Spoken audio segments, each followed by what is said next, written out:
Hola, esto es Ciencia Hoy. ¿Qué tal, Alcides? ¿Qué tal, Carmencita? Contento de estar nuevamente con ustedes, amigos cibernautas. Y hoy tendremos en nuestros estudios la presencia del Dr. Ken Takahashi, director del área de variabilidad y cambio climático del Instituto Geofísico del Perú, con quien tocaremos el tema estudio del comportamiento del fenómeno del Niño. Así es, Alcides. Este fenómeno es erráticamente cíclico y cuando esto ha sucedido, la zona del norte ha sido afectada. Por ejemplo, Tumbes, Lambayeque, Piura, que es la región más afectada en el mundo por este fenómeno, por encontrarse en una situación geoclimática muy frágil. Entonces hacemos una pausa y retornamos con ustedes aquí en su programa Ciencia Hoy de RTV CIP Lima, el canal del ingeniero.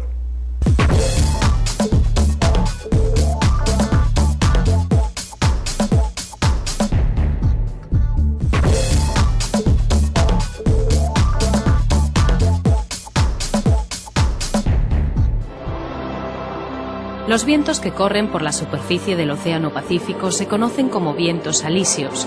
Soplan de este a oeste y así van alejando de Sudamérica las aguas de la superficie oceánica en dirección hacia Indonesia y Australia.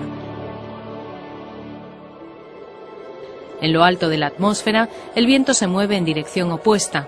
El resultado es un sistema de circulación de aire.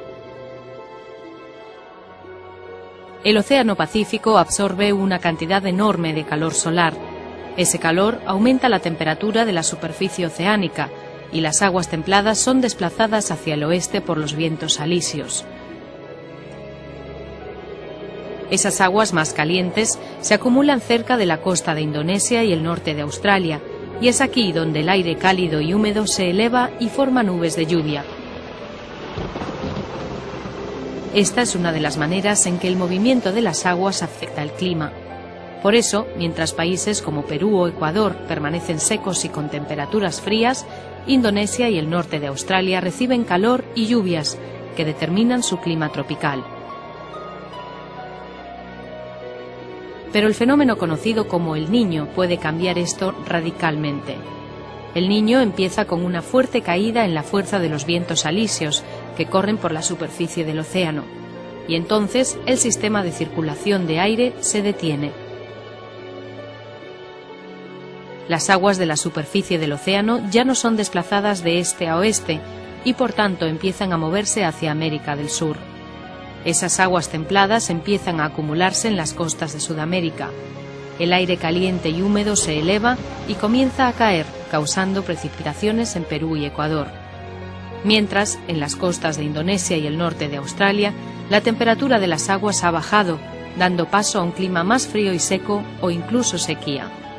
El fenómeno del Niño ocurre con una frecuencia irregular, normalmente en intervalos de 3 a 5 años. Pero hay otro fenómeno que también puede cambiar drásticamente el clima. Se conoce como la Niña. La Niña hace que los vientos alisios soplen con una fuerza mucho mayor. Una masa de agua mucho más grande es desplazada hacia el oeste y por tanto hay una acumulación mayor de agua caliente en las costas de Indonesia y norte de Australia. Esto resulta en una mayor cantidad y frecuencia de precipitaciones. En contraste, Perú y Ecuador experimentan un clima mucho más seco o incluso sequía. No se sabe con precisión qué es lo que desencadena el fenómeno del Niño y la Niña. Se cree que forman parte de ciclos climáticos, pero hay evidencia que demuestra que están ocurriendo con mayor frecuencia. Seguimos en su programa Ciencia Hoy de rtvciblima.com, el canal del ingeniero, y ya se encuentra con nosotros el doctor Ken Takahashi. Es bachiller en Ciencias con mención en Física, egresado de la Pontificia Universidad Católica del Perú. Él ha hecho su doctorado en Ciencias Atmosféricas en la Universidad de Washington, Estados Unidos. Tiene 2 años de postdoctorado en la Universidad de Princeton. Además, una experiencia como docente y de investigación científica con amplios conocimientos de la dinámica del clima a escala regional y planetaria, en análisis de datos observacionales, así como en la experimentación con modelos numéricos. Cuenta con publicaciones científicas en revistas internacionales, arbitradas en diversos temas relacionados con la dinámica del clima, en diferentes escalas temporales y espaciales. Actualmente es investigador científico en el Instituto Geofísico del Perú, donde dirige el área de investigación en variabilidad y cambio climático, Doctor, es usted bienvenido al programa. Muchas gracias por aceptar esta invitación. Muchas gracias por la oportunidad. Doctor, se habla mucho del fenómeno del niño y por el año más o menos 82 sucedió algo terrible en nuestro país. ¿Qué es el fenómeno del niño? Explíquenos, por favor. Bueno, en realidad hace ya más de un siglo que se identificó en la costa norte del Perú la ocurrencia de una corriente cálida normal. A los pescadores de Paita, que creo que inicialmente fueron los que la identificaron y le llamaron la corriente del niño porque normalmente cada año llegaba después de la Navidad y traía peces y otros recursos marinos que eran propios de aguas más cálidas. Pero conforme fueron pasando los años, se dieron cuenta que habían años en los que esa corriente era particularmente intensa y normalmente traía consigo lluvias. Debido a la mayor temperatura del agua, eso podía favorecer la ocurrencia de lluvias.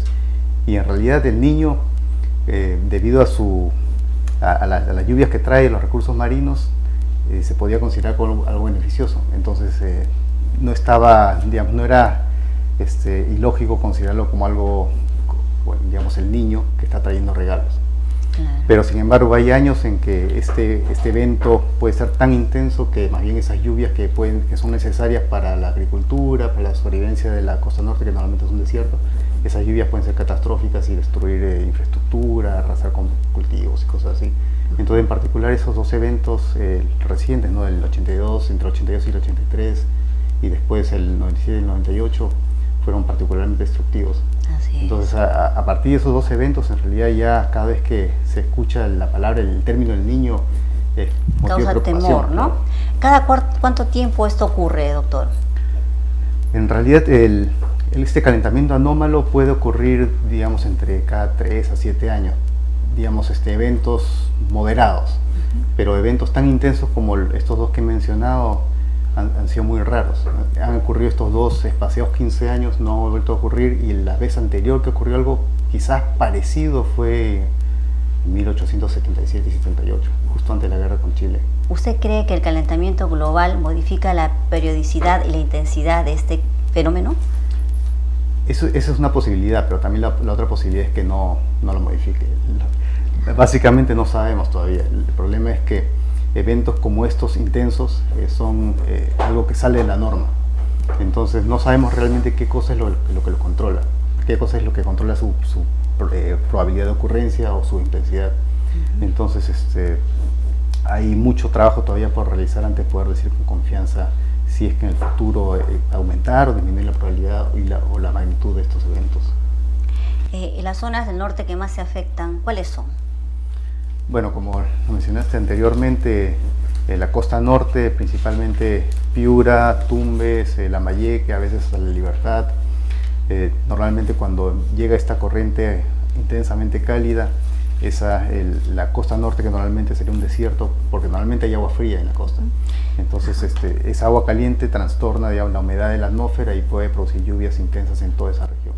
¿Por qué Piura tiene una frágil situación geoclimática? Porque es la más afectada de todas estas regiones. Piura es interesante porque justo se encuentra en la frontera entre digamos, la región que podríamos considerar netamente tropical, que es por ejemplo lo que se observa en la costa de Ecuador y en Colombia, que son costas de aguas muy cálidas. Y justo se encuentra en la frontera entre esa condición y el régimen de la corriente Humboldt, que es una corriente fría. Entonces esa frontera, ese límite entre las aguas cálidas y las aguas frías se encuentra normalmente frente a Piura. Entonces con el Niño esa frontera se desplaza hasta Lambayeque. Entonces se tropicaliza Piura. Te pasa abruptamente de ser una zona desértica a ser una zona tropical. Entonces en términos de cambios relativos son inmensos los cambios.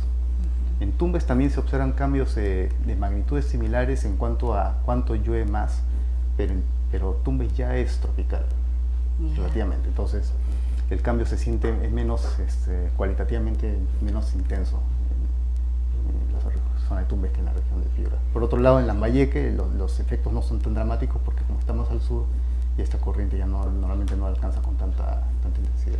Justamente estamos viendo ahí en pantalla cómo ocurrió este fenómeno tan trágico para nuestro país en los años 82. Estamos viendo imágenes terribles, porque esto tiene un impacto nacional negativo en la economía, ¿verdad, doctor?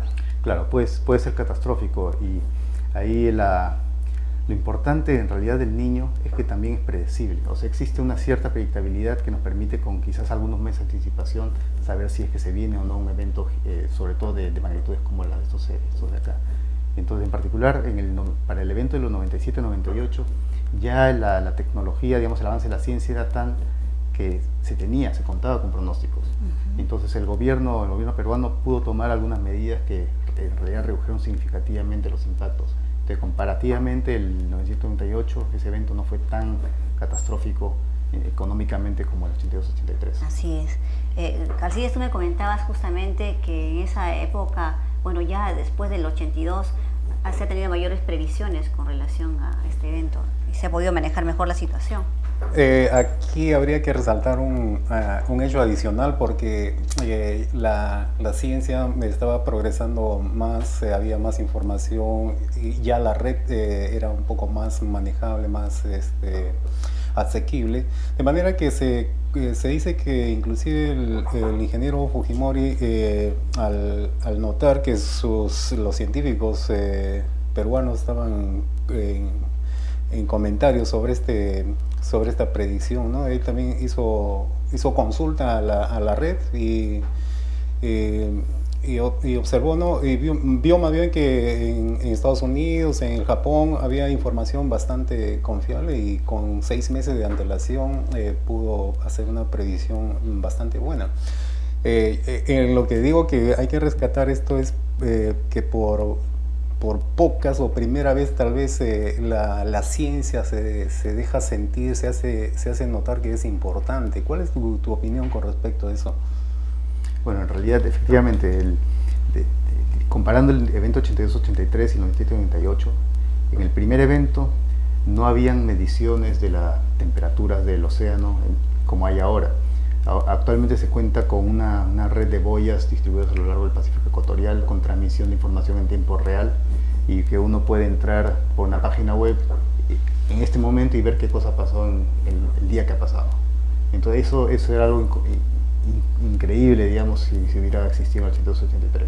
Entonces en el 97-98 había mucho más accesibilidad a todo tipo de información.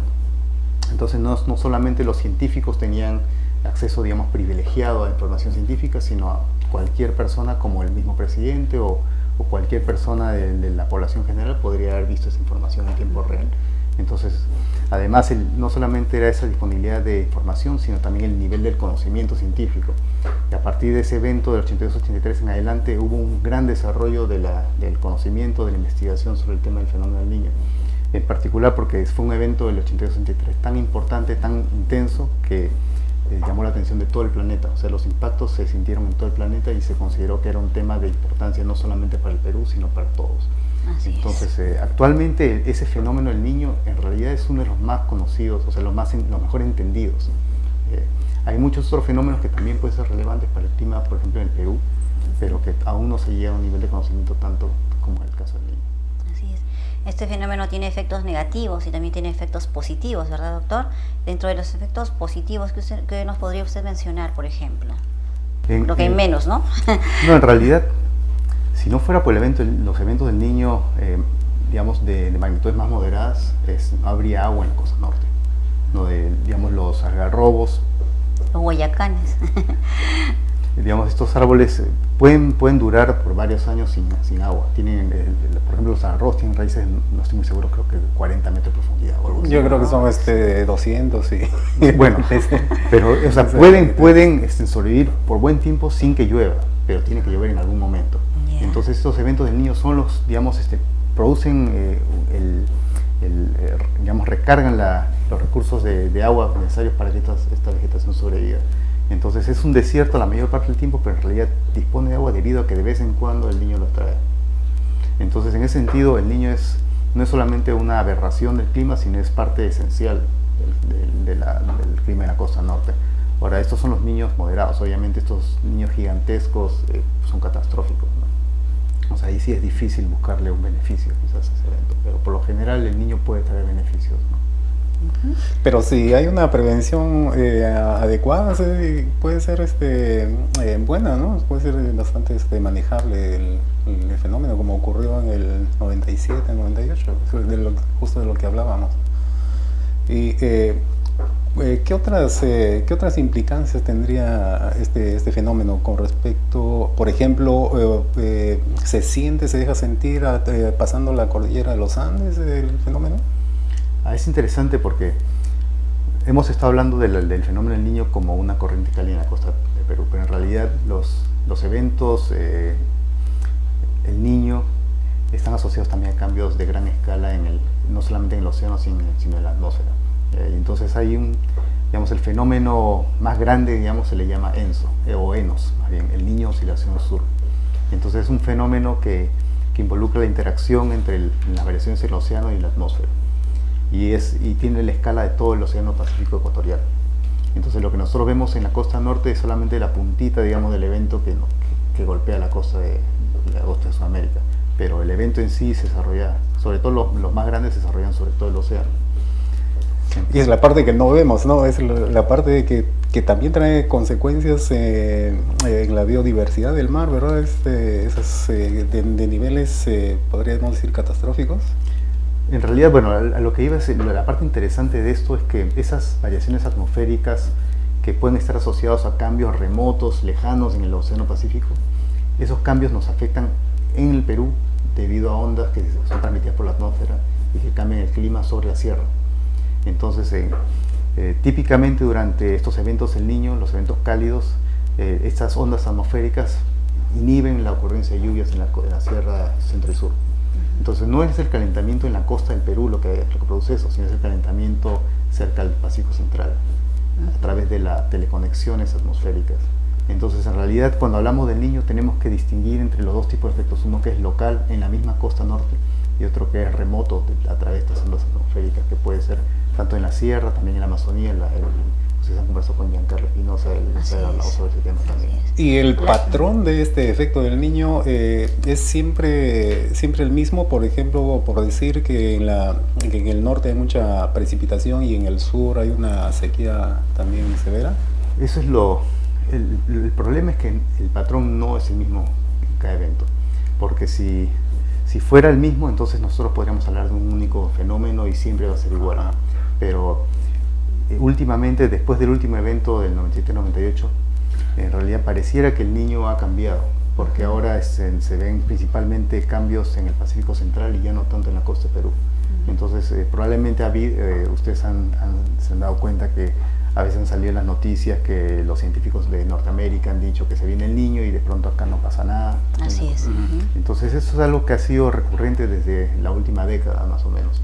Y hay algunos científicos que creen que eso puede estar asociado al cambio climático, que el Niño está cambiando sistemáticamente hacia una configuración en la cual ya la costa de Perú ya no siente el evento, lo cual sería, digamos, básicamente perder el Niño porque se está yendo hacia él. O podríamos decir que está más o menos cambiando de hábito, sus maneras. Puede ser, ¿no? Y eso en realidad puede ser problemático, porque justamente hablábamos de la importancia que tiene el Niño en la costa norte. O sea, no solamente es un desastre, sino trae el agua que se necesita. Claro. Entonces la ausencia del Niño implica menos agua. Doctor, la precipitación pluvial causa una erosión en la tierra, ¿no? Y esa erosión que causa estas lluvias puede afectar la biodiversidad marina. ¿Los bancos o cardúmenes de peces se van, mueren o simplemente se desplazan a otras zonas? Bueno, en realidad durante el Niño algo que ocurre es que el agua nutritiva y fría que viene debajo de la superficie y que es responsable de la gran riqueza de nuestro mar desaparece, ¿no? Esa agua nutritiva se reemplaza por agua cálida y la anchoveta, que es nuestro principal recurso marino, puede o morir en el mismo sitio o irse hacia, no sé, digamos, Chile o sumergirse a profundidades y ser inaccesible para la pesquería. Entonces afecta mucho. Los cambios pueden ser dramáticos y además debido a eso las aves guaneras también mueren por la falta de alimento. Así es. Vamos a irnos a una pequeña pausa para saber un poco más de este tema. Y bueno, amigos, síganos aquí en su programa Ciencia Hoy de rtvciblima.com, el canal del ingeniero.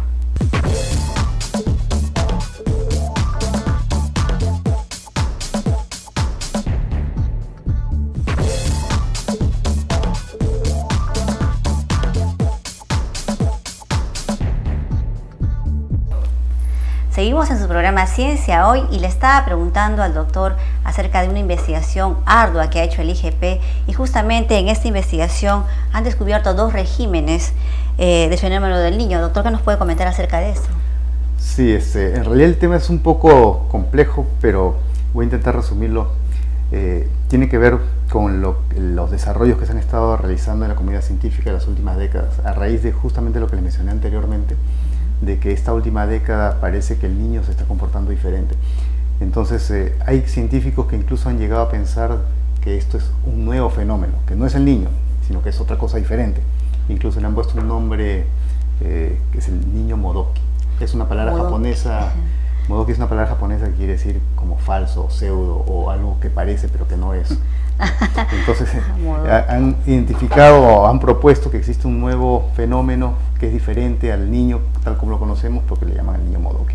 Entonces actualmente en la comunidad científica hay bastante confusión sobre estos 2 fenómenos y hay varios trabajos que están saliendo al respecto. Entonces lo que hicimos mis colegas y yo fue analizar esta información y ver hasta qué punto realmente existen 2 fenómenos diferentes. Entonces, haciendo el análisis de los datos, nos dimos cuenta que en realidad no son 2 fenómenos diferentes, sino que es uno solo, sigue siendo el niño. Solamente que el niño, como se conoce hace ya décadas, no hay 2 niños iguales. Así es. Entonces cada evento se ve diferente, pero en realidad no son tan diferentes.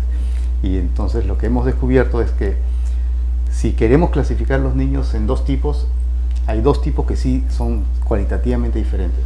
Uno son los eventos extraordinarios, como precisamente lo que hemos mencionado, el 82-83, 97-98, incluyendo también el 1877-78, por un lado, y todo lo demás por el otro. Entonces, los eventos estos recientes que se les ha estado llamando Modoki, y los eventos anteriores que también han sido moderados, pero que sí se les considera el niño, en realidad para nosotros es el mismo evento, pero que tienen diferentes sabores, digamos, de año en año, ¿no? Así es. Y eso es importante, no es una distinción meramente académica, sino que ese tipo de clasificación guía la forma como enfocamos nuestra investigación. Entonces, los investigadores recientemente han estado trabajando asumiendo que existe un nuevo fenómeno y están intentando entender cómo funciona ese diferente fenómeno y están empezando a dejar de lado al niño. Entonces lo que nosotros estamos haciendo es llamar la atención y decirles, ¿saben qué? No se olviden del niño. El niño es aquí el tema principal y tenemos que intentar entender su gran complejidad. Así es. Sí, ¿nos podrías explicar así en forma sencilla en qué consiste este fenómeno del niño? El tema de las corrientes cálidas, ¿dónde empieza? ¿A dónde abarca? Mira, históricamente la evolución del fenómeno en realidad hasta 1982 se consideraba que empezaba con un calentamiento en la costa de Perú, más o menos alrededor de abril, mayo, junio, y que posteriormente en el verano siguiente se calentaba el Pacífico ya en la zona central ecuatorial, ¿no? Esa era la evolución típica del niño.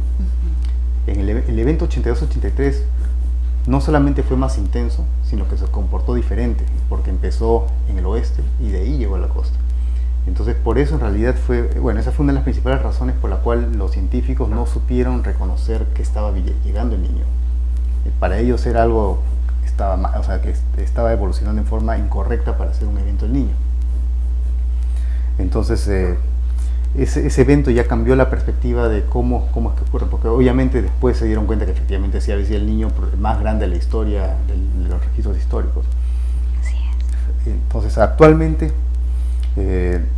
esta evolución del niño ya no se considera como una sola, sino que se sabe que los niños pueden evolucionar de diferente manera, pueden tener diferentes magnitudes, y actualmente entonces se puede reconocer que los eventos extraordinarios empiezan quizás en el Pacífico Central, y de ahí aparecen los calentamientos en la costa norte del Perú, junto con una intensificación en el Pacífico Central también. Los eventos Modoki, a diferencia de estos, o digamos los que se le conoce como los Modoki, son eventos del niño que en realidad se caracterizan por no tener una señal tan significativa en la costa de Perú, pero por el resto la evolución es similar. Entonces la principal diferencia es en esta señal inicial en la costa de Perú, que ya nos está dando. Entonces los impactos sobre el clima de la costa de Perú ya no son tan significativos como eran antes, ¿no? Hablando de los espacios, ¿cuál es la zona que realmente influye este fenómeno? Tengo entendido que pasa hasta otros continentes, inclusive, ¿eso es cierto? Digamos, el calentamiento en la costa norte del Perú afecta principalmente la costa del Perú, pero este calentamiento en el Pacífico Central Ecuatorial, a través de su impacto sobre las ondas atmosféricas, pueden afectar a todo el planeta. Entonces, por eso es que en realidad los países del hemisferio norte le prestan atención más a esa región que a la costa de Perú, porque esa es la región que los impacta, es como lo que llaman el sweet spot en inglés, digamos, lo golpean ahí y resuena todo. Entonces, bueno, esa es la razón. Hace bastante tiempo ya que se tiene conocimiento de este fenómeno, y probablemente los registros sean un poco burdos probablemente, pero más o menos de 1700 ya se tiene algo de registro sobre este fenómeno. Y bueno, esto nos hace pensar de que es un fenómeno que ocurre con cierta regularidad. La pregunta es, dado que ahora en las 2 o 3 últimas décadas, ya por la preocupación del calentamiento global, ¿ha tenido alguna influencia más o menos notoria en este fenómeno, el calentamiento global? En realidad ese es un tema aún de discusión. Por ejemplo, en el último reporte del Panel Intergubernamental de Cambio Climático de las Naciones Unidas, cuando hablan sobre cambios en el niño, dicen no hay evidencia de ningún cambio sistemático. Más bien no hay una evidencia consistente, porque hay, por ejemplo, modelos climáticos que sugieren que el niño puede estar cambiando en una dirección y otros que dicen en la otra dirección. No hay un consenso, digamos, y no se entiende, o sea que no hay digamos, una guía conceptual que nos permita decir que esto debería estar pasando. Y los cambios que se han observado en realidad, precisamente debido a la poca longitud de los datos, o sea, de las series temporales, es difícil poder decir algo todavía concluyente, ¿no? Sobre todo si queremos hablar de estos niños extraordinarios, que solamente se tienen 3. Entonces con 3 uno no puede realmente hablar de tendencias. Uno puede decir quizás, bueno, la probabilidad de que esos eventos ocurran ha aumentado porque ahora han ocurrido solamente 15 años uno después del otro. Pero de ahí a decir que los 15 años después va a venir el siguiente, ya es un supuesto bastante fuerte, no sabemos realmente. Por los 80 se ve en la literatura científica el fenómeno de la niña. ¿Nos puede explicar qué es el fenómeno de la niña? Sí, en realidad, bueno, les mencioné el origen del término del niño. El niño se refiere al niño Jesús. No había la niña originalmente, así ¿no? es. Entonces el término fue inventado por un investigador que estaba trabajando en Estados Unidos para hablar de la fase fría. No, hemos estado hablando hasta ahora del calentamiento, pero el enfriamiento es la contraposición. Normal, claro, sería la fase opuesta. En la costa de Perú, normalmente antes no se hablaba mucho de ese tema porque, por ejemplo, en el tema de las lluvias en la costa norte, cuando es frío no llueve, pero cuando es normal tampoco llueve. Entonces el impacto del evento frío no es tan marcado como el evento cálido, que cuando se calienta llueve fuerte. Entonces menos que 0 no llueve, básicamente. Por otro lado, si hablamos de las anomalías, de los cambios en el Pacífico Central, los cambios negativos sí tienen impactos opuestos a los eventos cálidos. No, en realidad, bueno, por otro lado hay otros impactos obviamente del enfriamiento asociado a la niña en la costa de Perú, ¿no? La misma temperatura baja pues afecta a la gente que tiene que poner su chompa, y si viene en el verano, malogra el ir a la playa, por ejemplo, ¿no? Claro. Pero entonces el niño es cálido y la niña básicamente es fría, ese fenómeno, claro, es muy pero frío. La diferencia es que el niño es muy lluvioso y la niña es un poquito menos lluvioso, nada más. Más suave. Uno de los factores para que existan las precipitaciones es la presencia del polvo microscópico en la atmósfera, ¿verdad? ¿Hay alguna influencia de algunos volcanes que explosionan, que erupcionan en diferentes partes del mundo con este fenómeno? Bueno, en realidad la presencia o no de polvo no es el factor limitante para la ocurrencia de lluvia. O sea, siempre, digamos, en la costa norte siempre hay polvo, es desierto, ¿no? Entonces eso no es, digamos, un factor que determine si es que ocurre o no más o menos lluvia. Lo que podría ocurrir si es que se aumenta significativamente el polvo es que de pronto las nubes se empiezan a condensar con más gotas, porque va a haber más superficie sobre la cual producir gotas. y eso al contrario podría llevar a una disminución de la lluvia, pero es un efecto que sería mucho más sutil que el efecto de la misma humedad del aire que estaría controlada por la temperatura del mar. Estaba leyendo sobre este tema y encontré un término que me llamó la atención y no lo había escuchado antes, y era sobre las ondas Kelvin. ¿Puedes decirnos algo de Sí, eso? cuando hablamos ya de escala de tiempo de hasta 3 meses, la forma como este calentamiento se propaga, digamos, desde la zona central del Pacífico hacia el costa de Perú es a través de ondas, precisamente las ondas de Kelvin. Estas ondas son ondas dentro del océano, asociados a desplazamiento de lo que se llama la termoclina, que es la región debajo de la superficie donde la temperatura disminuye abruptamente temperatura.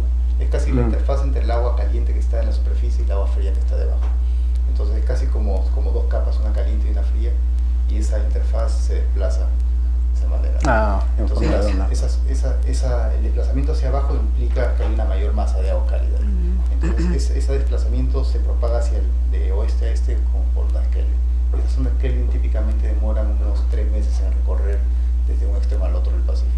Entonces eso, digamos, para el tema del pronóstico a corto plazo, digamos, de meses, es bastante útil porque vemos la formación de una onda Kelvin, por decir, por la acción del viento que sopla de oeste a este, y podemos anticipar que quizás 3 meses después va a llegar esa onda a la costa y producir quizás un calentamiento. Excelente. Cambiando un poquito el panorama que estamos conversando, ya en la parte institucional, ¿quiénes son las instituciones encargadas de estudiar esto? Porque no solamente el IGP, el Instituto Geofísico, estudia esto, ¿no? Porque las implicancias sobre la agricultura, sobre la salud también involucran a otros sectores que eventualmente, dado estos fenómenos, empiezan a esforzarse por prevenirse por su lado. ¿Qué sabe de eso? Bueno, en primer lugar, el tema de la determinación o el desarrollo de los pronósticos asociados al niño son realizados por un conjunto de instituciones del gobierno, que es dentro de lo que se le llama el Estudio Nacional del Fenómeno del Niño, ENFEN. Entonces este comité, digamos, multisectorial, tiene ya, me parece, como 30 años de creado. Sí. Se reúne mensualmente con representantes de todas las instituciones que lo conforman para discutir las condiciones oceánicas, atmosféricas del momento y hacer un pronóstico de algunos meses de anticipación sobre qué cosa es lo que puede pasar en el mar, principalmente. Entonces, dentro de ese comité está, además del IGP, está el CENAMI, el Instituto del Mar del Perú, está la Dirección de Hidrografía y Navegación de la Marina, el INDECI, la Autoridad Nacional del Agua, y creo que no me estoy olvidando a nadie. Pero de ahí es información que es principalmente técnica sobre el comportamiento del océano y la atmósfera. De ahí es difundida a las demás entidades del gobierno y al público en general. Entonces, en particular, INDECI adopta esa información y la incorpora en su planeamiento de prevención y preparación para los riesgos. Entrando un poquito al ámbito científico, ¿cuáles son las principales variables que monitorean ustedes? O bueno, ustedes o sus colaboradores. Bueno, por un lado tenemos las condiciones que se han desarrollado en la costa de Perú misma, digamos, la temperatura del mar, la temperatura del aire, los vientos. Y por otro lado analizamos lo que está ocurriendo en el Pacífico ecuatorial, porque por ahí es donde vienen las ondas, especialmente las ondas de Kelvin. Entonces, para el tema de la propagación de las ondas de Kelvin, lo que nos interesa son los vientos que soplan a lo largo de la línea ecuatorial de oeste a este, y las condiciones de la profundidad de la termoclina que le mencioné, así como el nivel del mar, que ambos son indicadores de la presencia de masas de agua cálida que se están propagando a través de estas ondas. Esas son las principales variables. Doctor, ¿usted qué recomienda en el aspecto preventivo? En general, bueno, si es que se tiene a disposición el pronóstico, esos son pronósticos, digamos, de 3 meses de anticipación,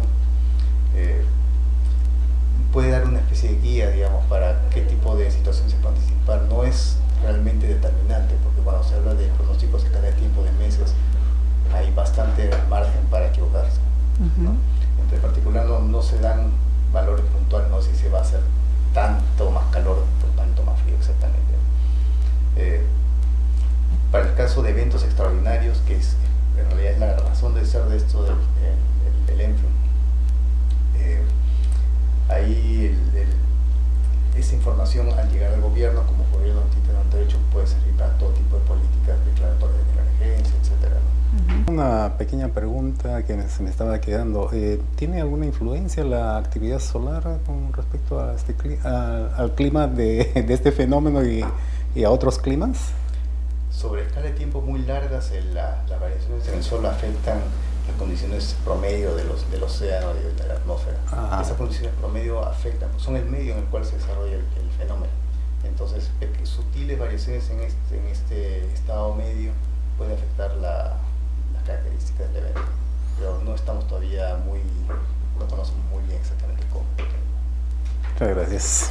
Bien amigos, nosotros nos vemos la próxima semana aquí en su programa Ciencia Hoy de RTV Ciblima, el canal del ingeniero.